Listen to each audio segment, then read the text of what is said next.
and welcome to another edition of In the Spotlight for this November. And we're delighted to have an Assembly member from the New York State Legislature, Angelo Morinello. Assembly member, welcome.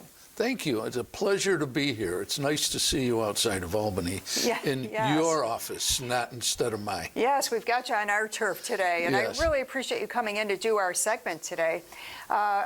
Assemblymember Morinello represents parts of Erie and Niagara counties, Assembly District 145, and hard to believe, but you've been in office since 2016. Has it gone by quickly? Extremely quickly. I don't know if you know, but I was a judge before, and I aged out of that position, and I wasn't ready to just stop working for the people. So some friends of mine encouraged me to run for the Assembly, and I said, okay, maybe a couple years. Well, now I'm going into my 5th term. That's fantastic. And you don't mind that boring ride down the 90 to Albany? No, not at all. It's a time to talk on the phone, of course, hands-free. And I was fortunate enough to have Assemblyman Michael Norris as my travel partner.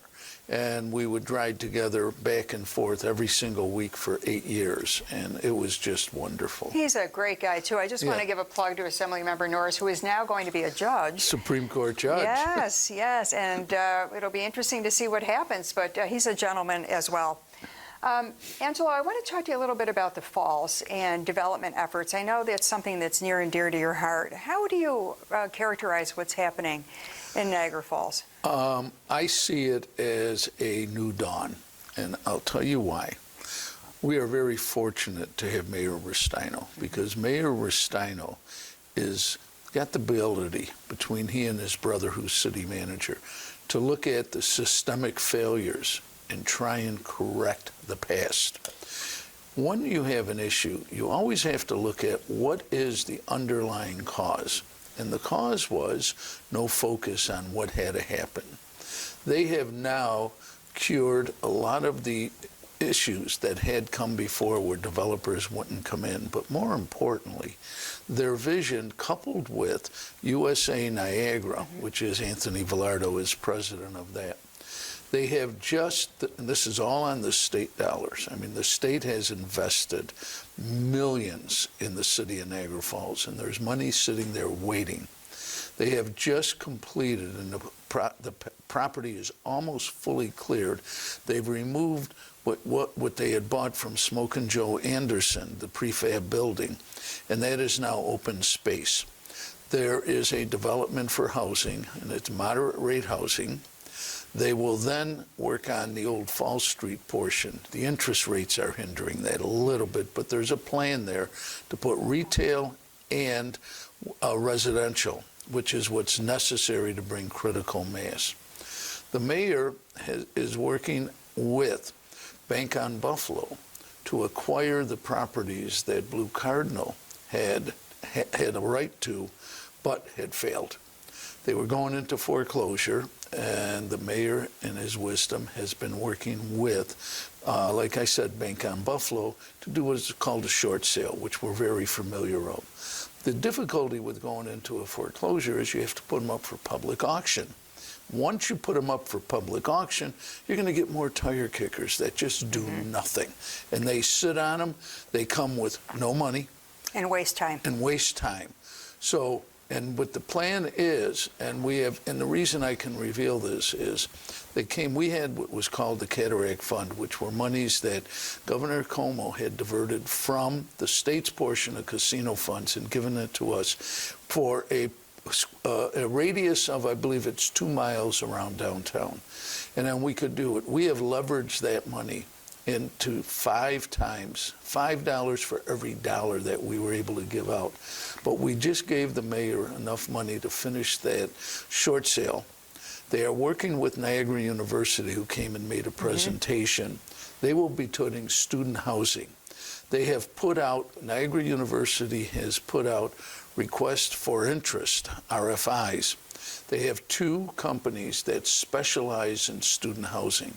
So what they will do is utilize Lower Main Street for student housing, bringing critical mass for the students, but also it'll alleviate the issue in the DeVoe area where the students were living. So now they will be in a dormitory type setting downtown.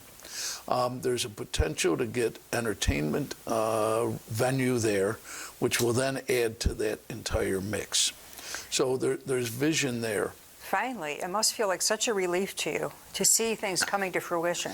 It is a real relief because I've been around long enough to know when it was up, when it was coming down, when it hit bottom, and every time we thought it had hit bottom, it kept going lower.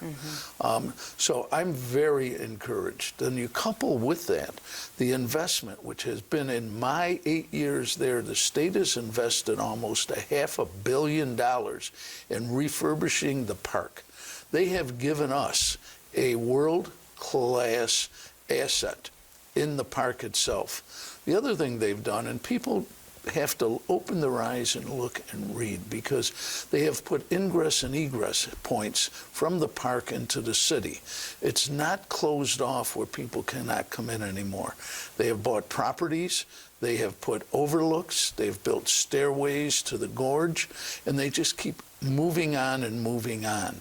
They have taken out, there was some non-native trees, and there was a wall that sort of blocked the city from the park, and they have now moved the park into the city. There is the One Niagara, which is being turned into an entertainment complex. On the second and third floors, there's a golf simulator with a bar and a restaurant. There are other activities for the youth, the young people, the video games, but I'm talking high-class video games, simulators. So there are things occurring. We have a focus on getting the downtown cleaned up, and it is starting to happen. So you're actually seeing progress of this. I'm seeing progress. It's great to hear. The difficulty I have is I can't get the individuals in the city to get some pride and to see it.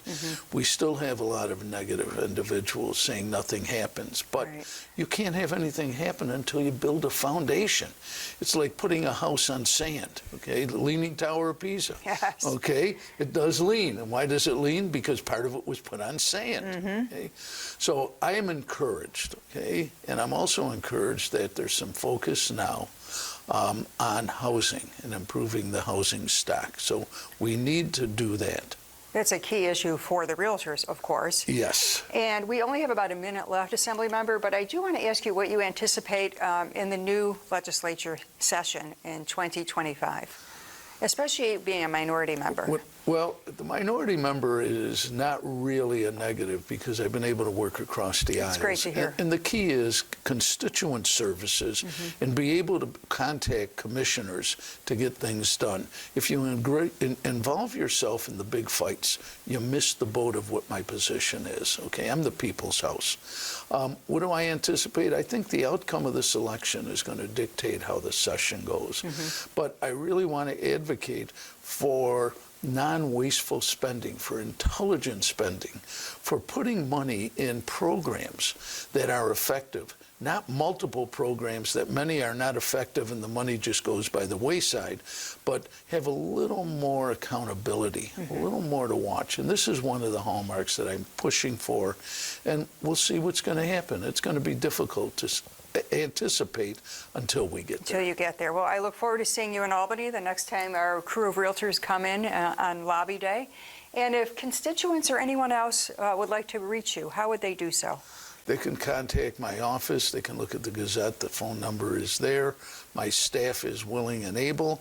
My email is morinello@nyassembly.gov. MORINELLOA. You're a Paisan.